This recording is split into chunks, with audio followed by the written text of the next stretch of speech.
창세기 27장이 이렇게 우리 한국 교회 많은 성도들이 이것을 야곱이 이렇게 부모를 속여서 사기로 이렇게 복을 받아서 고생을 했다. 그렇게 이렇게 사기꾼으로 이렇게 이해를 하는 경우가 많은데 그렇지를 않다 하는 것을 우리는 알아야 됩니다. 그런 축복이 뭔가 바로 알아야 되죠. 축복이라는 것은 우리 영혼이 잘 되어서 하나님의 형상을 담는 게 복입니다. 그리고 또 복은, 축복은 뭐냐? 하나님과 함께 거하는 것이 복이다. 할렐루야. 아무리 부잣집이라도 거기 하나님이 안 계시면 복일 수가 없습니다. 세상 사람들은 그걸 축복으로 알고 부러워하는데 성경적으로 보면 그건 절대로 복이 아닙니다. 그 부러워할 것이 하나도 없는 줄로 믿으시기 바랍니다. 그래서 하나님이 함께 하는 게, 하나님과 함께 사는 게 복. 그래서 천국이 복인 것이에요. 천국이 없다면 이 땅에서 부자로 살고 무조건 돈 많고 부자고 잘 먹고 잘 사는 것이 복일 것입니다. 천국이 없다면. 그러나 천국이 있는 사람한테는 그게 절대로 복이 아닌 줄로 믿으시기 바랍니다. 그래서 하나님이 함께 하는 것, 하나님과 함께 하는 것, 하나님과 동행하는 것, 그게 복이고, 두 번째는 하나님을 닮는 게 복입니다. 하나님의 형상을 닮는 게 복입니다. 하나님의 마음을 담고 하나님의 뜻을 담고, 그게 복이고, 세 번째 복은 하나님의 말씀이 복입니다. 할렐루야. 왜냐하면 말씀대로 행하면 하나님이 복을 주기 때문에 말씀이 복인 것이. 신명기 28장에 오늘날 내가 네게 명하는 이 모든 계명과 율법을 행하면 내가 이 모든 복을 네게 주리니. 그러니까 알고 보면 하나님의 말씀이 복이고, 하나님의 계명이 복이고, 하나님의 법도가 복이고, 그게 복인 겁니다. 이루는 것이 일감이 복인 것처럼, 사람에게 남의 집 가서 일하면 품삯을 받잖아요. 품삯을 하루 계좌에 직장 와서 일을 하면 월급을 받잖아요. 그 일이 알고 보면 돈이라는 말이에요. 일하는 게. 그런 것처럼 하나님은 하나님의 말씀을 하는 자에게 복을 준다고 그랬어요. 떡반죽 그릇에 복을 주고, 자식에게 복을 주고, 우양 새끼에 복을 주고, 나가도 복을 주고, 들어와도 복을 주고. 그러니까 뭐가 복이냐? 하나님의 계명이 복입니다. 하나님의 말씀이 복인 것입니다. 할렐루야. 그러니까 첫째로 뭐가 복이라고 했어요? 다 같이 하나님이 함께하는 게 복이고, 둘째로 하나님을 닮는 게 복이고, 영혼이 잘 되는 게 복이라 그런 얘기입니다. 셋째는 하나님의 말씀이 복이다 하는 것입니다. 그래서 하나님의 말씀을 받는 것은 복을 받는 것이고, 하나님의 말씀을 받는 것은 하나님한테 큰 선물을 받는 것이다 하는 것입니다. 그런데 저는 말씀 같은 거 그거 나 필요 없습니다. 나 말씀으로 살기는 싫습니다. 복이나 주세요. 그런단 말이에요. 복이나 주세요. 한국교회가 미신적인, 그래서 한국교회를 미신적인 신앙이라 그래요. 하나님의 말씀 지킬 생각은 하나도 않고 복만 주세요. 복만 주세요. 이렇게 해서 매달리고 이렇게 하는 경향이 많이 있어서 그런 걸 갖다가 미신적인 신앙이다. 미신적인 신앙이다. 그렇게 하는 것입니다. 그래서 하나님은 우리에게 복을 줄 때 먼저 자격을 갖추게 하시고 복을 준다. 그러니까 의사가 되려면 의사 공부를 해서 의사 자격을 갖춰야 되지요. 갖춰야. 그래야 의사를 할 수가 있습니다.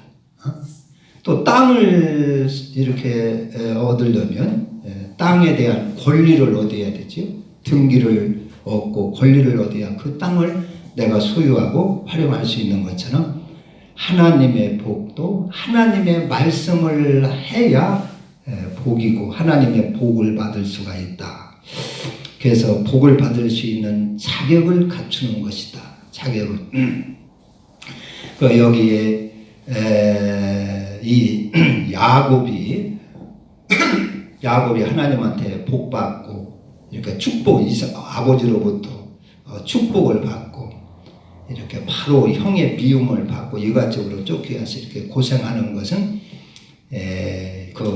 이제 야곱이 거짓말했기 때문에 아버지를 속여서 복 받았기 때문에 형의 축복을 빼앗았기 때문에 그 벌루다가 이렇게 집에서 쫓겨가고 고생을 하고 이런 식으로 이해하는 그런 경우가 많은데 물론 뭐 그렇게 볼 수도 있겠지만은 그러나 실제는 야곱이 축복을 받았기 때문에 축복받을 자격을 갖추기 위한 훈련이다.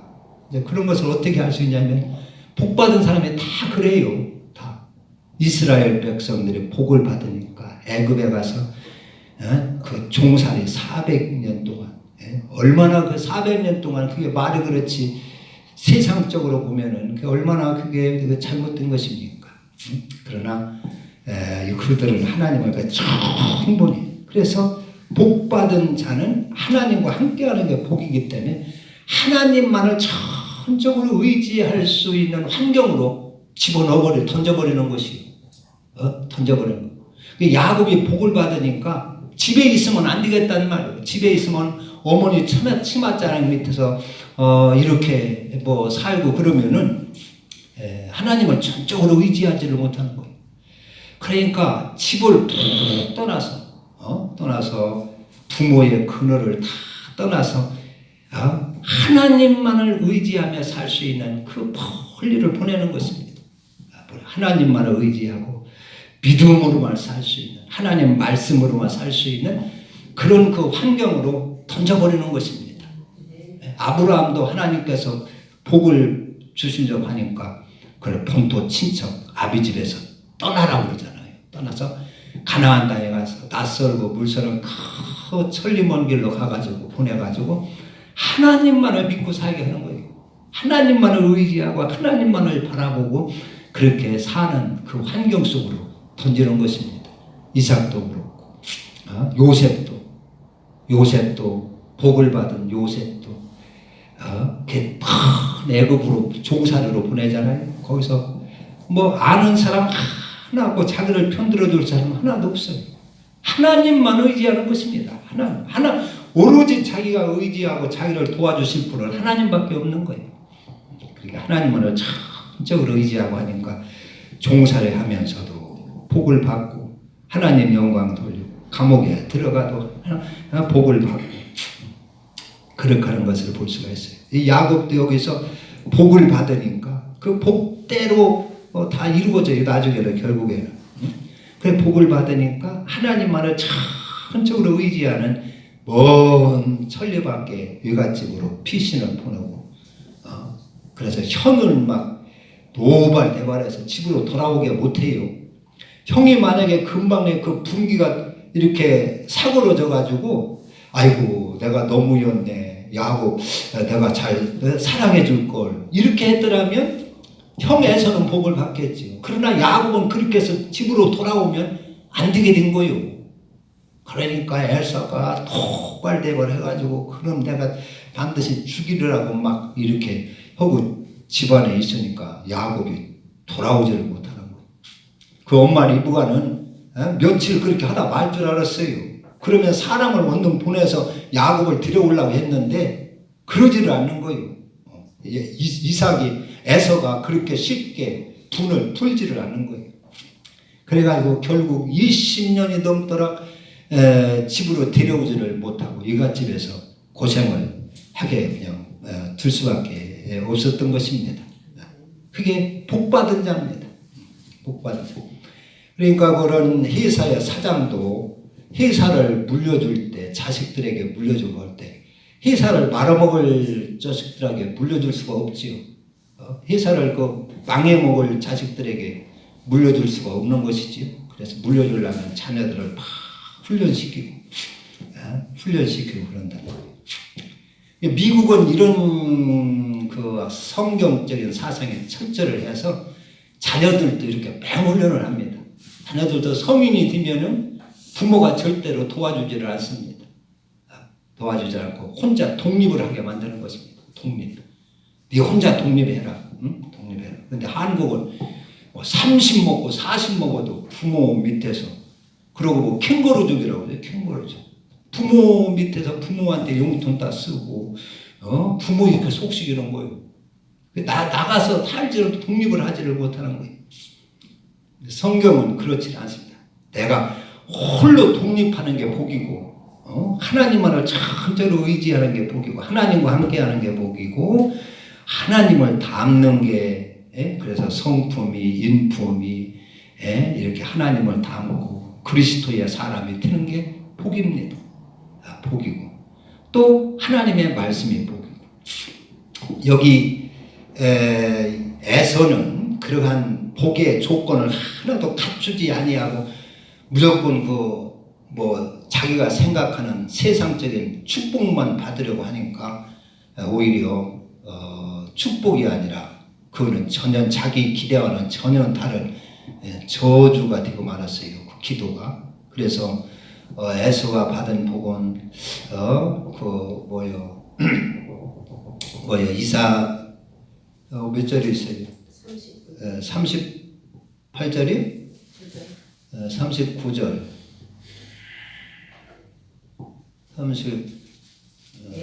39절. 그 아버지 이삭이 그에게 대답하여 이르되 네 주소는 땅의 기름짐에서 멀고, 이것은 세상의 물질의 복이라 할 수 있어요. 땅의 기름진, 그러니까 그 땅의 기름짐에서 멀고 내리는 하늘 이슬에서 멀 것이며, 하나님이 주시는 이런 물질의 복, 또 신령한 복, 이런 복에서 너는 점점 멀어지고 관계가 없어질 것이라, 그런 얘기입니다. 하나님과 관계가 없어질 거라. 하늘 이슬에서 멀 것이며 너는 칼을 믿고 살겠고, 하나님을 믿고 하나님을 의지하고 하나님을 잘 섬기며 사는 게 복인데, 에서는 너는 하나님을 믿고 사는 게 아니라 칼을 믿고 살 것이고, 네 아우를 섬길 것이며, 너 아우를 섬길 것이며, 또 네가 매임을 벗을 때에는 그 멍에를 네 목에서 떨쳐버리리라. 그러니까 이 이삭이 에서가 이것을 잘 깨닫고 하나님의 뜻을 깨닫고 자기를 뉘우치고 반성하면서 나는 이게 복 받을 자격이 없는 사람이구나 하고 뉘우쳐서 하나님의 뜻대로, 그 섭리대로 아우를, 영적인 그 장자로서 아우를 인정해주고, 그리고 아우를 잘 받들어주고, 아론이 모세를 잘 이렇게 섬기고 받들어서 하나님의 뜻을 이룬 것처럼 이 에서가 야곱을 잘 이렇게 영적인 장자로 인정을 해주고 받들고 섬기고 했더라면 그가 하나님한테 복을 받을 수가 있어요. 그러나 그것을 아주 인정하지 않고 그것을 벗어버릴 때, 거기에 내가 구속을 받지 않으리라 벗을 때에는 그 멍에를 네 목에서 떨쳐버리라. 이것은 무슨 얘기냐면, 그것을 인정하지 않고 아주 반항을 한다 하면은 너는 영영이 하나님과는 관계가 없어지리라, 그런 얘기입니다. 그것을 인정을 하고 아우지만서도 영적인 장자로서 이렇게 인정을 해서 그 밑에 잘 순복하고 아우가 잘 되도록 섬기고 이렇게 의좋게 잘 지내면 하나님의 그 은혜의 멍에 안에 들어올 수 있지만은, 하나님의 영적인 그런 축복의 멍에 안에 이렇게 들어올 수가 있지만은, 그것을 거부를 한다면 그 멍에를 네 목에서 떨쳐버리라 할 것이. 하나님과 영영의 관계가 없어지리라 그런 얘기입니다. 그 이렇게 된 것은 이 이삭도 좀 이게 보면은 좀 문제가 있어요. 이게 그 35절에 보면 이삭이 이르되 네 아우가 와서 속여 네 복을 빼앗았도다. 그러니까 이제 에서가 나중에 와서 복 받으려고 할 때 야곱이 먼저 복 받고 간 것을 알았을 때 에서가 막 그 분해가지고 이렇게 할 때 야 이게 하나님의 뜻인가 보다. 하나님의 뜻인가 보다. 네 아우를 이렇게 세우는 것이 장자로 세우고 영적인 이런 제사장으로 세우고 이러는 것이 하나님의 뜻인가 보다. 너 속상하겠지만은 이런 거 다 네 아우를 이렇게 인정을 하고 이렇게 잘 받들어라. 너도 장자권을 경히 여기고 함부로 여기고 팥죽 안 그래서 팔아먹지 않았느냐. 그렇게 하지 말고 지금부터라도 정신 차리고 이렇게 하나님의 뜻에 잘 순종하고 그러는 것이 우리가 복받고 사는 길이다. 네가 하나님을 어떻게 거역하겠느냐. 네가 하나님을 대적해서 어떻게 살겠느냐. 하나님의 뜻에 잘 순종해야 되지 않겠느냐 해서 잘 설득해서 그 에서의 그 분을 가라앉히고 형제 사이에 우애 있게 하고 이렇게 했더라면 얼마나 좋았겠어요. 근데 이삭이 네 아우가 네 복을 빼앗아갔다. 빼앗아갔구나. 그는 거짓말해가지고 빼앗아갔구나. 이렇게 부모가 해버리니까 이렇게 해버리니까 에서가 그 분을 오히려 불 붙은 데다가 기름을 끼얹는 식으로다가 그렇게 해버리지요. 이게 좀 이게 부모가 이렇게 할 때 그 역할이 잘 해야 할 것을 여기서 보여줍니다. 보여줘요. 이삭의 하나의 이게 실수가 아닌가 생각을 하지요. 그때 좀 잘 잡아줬으면 형제간에 우애 있고 에서도 복을 받고 야곱도 이렇게 잘 고생 좀 덜하고 말이죠. 이렇게 잘 하나님의 뜻을 이루고 영광된 가문이 될 수가 있을 텐데 형제지간에 이렇게 다투고 헤어지고 이런 것은 하나의 부끄러운 것이라 할 수가 있습니다. 그러나 하나님은 거저 이렇게 복을 아무나 막 주시는 분이 아니고 자격을 꼭 갖추게 해서 복을 주시는 분이시다 하는 것을 우리는 알고 하나님의 뜻에 잘 순복하고 내 마음에 들지 않는다 할지라도 내 감정을 죽이고 내가 하나님 앞에 나 자신을 죽이고 하나님의 뜻에 굴복하고 하나님의 뜻을 잘 받들어서 하나님의 뜻을 이루어야 될 줄로 믿습니다. 기도합니다. 하나님 아버지, 우리는 참 복이 어떤 것인가를 바로잡게 될 수 있게 하여 주옵소서.